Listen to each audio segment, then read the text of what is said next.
ऐ मेरे वतन के लोगों, जरा आंख में भर लो पानी। जी हाँ, अब आंखों में पानी भरने का समय आ गया है, क्योंकि सुरों की मलिका, स्वर कोकिला लता मंगेशकर अब हमारे बीच नहीं रही।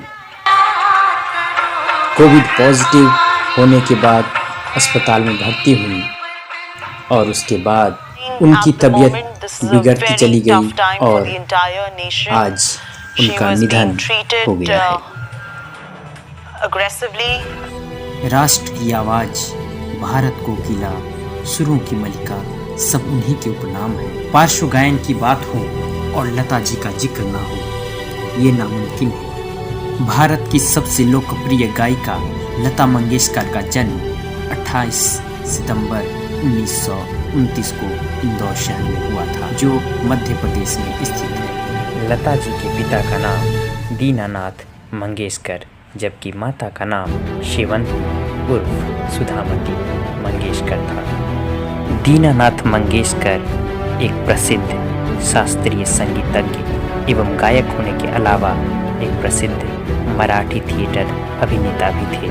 बहुत कम लोगों को पता है कि उनकी मां शेवंती दीनानाथ मंगेशकर की पहली पत्नी नर्मदा की बहन थी।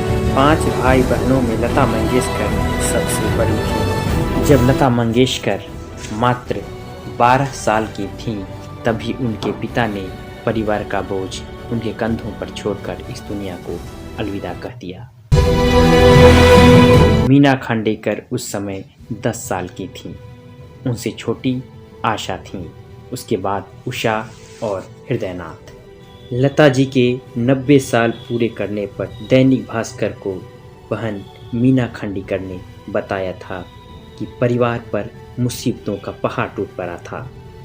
उन्होंने हमें पता नहीं चलने दिया और जताया भी नहीं, ये केवल माँ को ही पता था। बचपन में दीदी बहुत ज़्यादा चंचल थी। हम लकड़ी की गुड़िया लाते और उसे कलर करते थे। सहगल साहब की पिक्चर देवदास के कैरेक्टर पर नाटक खेलते। हमारा बचपन बहुत अच्छा बीता। दीदी हम लोगों के खिलाफ कभी नहीं गई। उन्होंने कभी मर्जी थोप कर नहीं कहा कि यह करो। आशा भोसले कहती हैं, बहनों में सबसे ज़्यादा मुझे साथ रखती थी। वे जब स्कूल गई तब उनका हाथ पकड़कर मैं भी स्कूल गई। हम 4-5 दिन साथ स्कूल गए। दीदी का बचपन में नाम हेमा नहीं हृदया था। घर आके माँ को बोला कि मैं भी कल से स्कूल जा रही हूँ, तो आशा को गोद में लिया और स्कूल गई। तो मास्टर जी ने कहा, छोटे बच्चों को नहीं लाने का, वो उनको तुम बिठा के क्या सीखोगी। कहते तो तुम बच्चे को छोड़ के आओ, फिर स्कूल में आओ। कहते मेरा अपमान किया, ये लता मंगेशकर का अपमान किया, तो मैं भी कभी नहीं स्कूल में आऊंगी। उठ के घर गई। माँ को बोला, माँ के पीछे पड़ी। कहते माँ मैं कभी स्कूल नहीं जाऊंगी। लता जी ने लगभग 7 दशकों तक 30,000 से भी ज़्यादा गानों में अपना योगदान दिया। उनके प्रशंसक भारत ही नहीं बल्कि पूरी दुनिया में हैं। उन्हें अनेक पुरस्कार मिले, जिनमें दादा साहब फाल्के, पद्म भूषण और पद्म विभूषण प्रमुख हैं।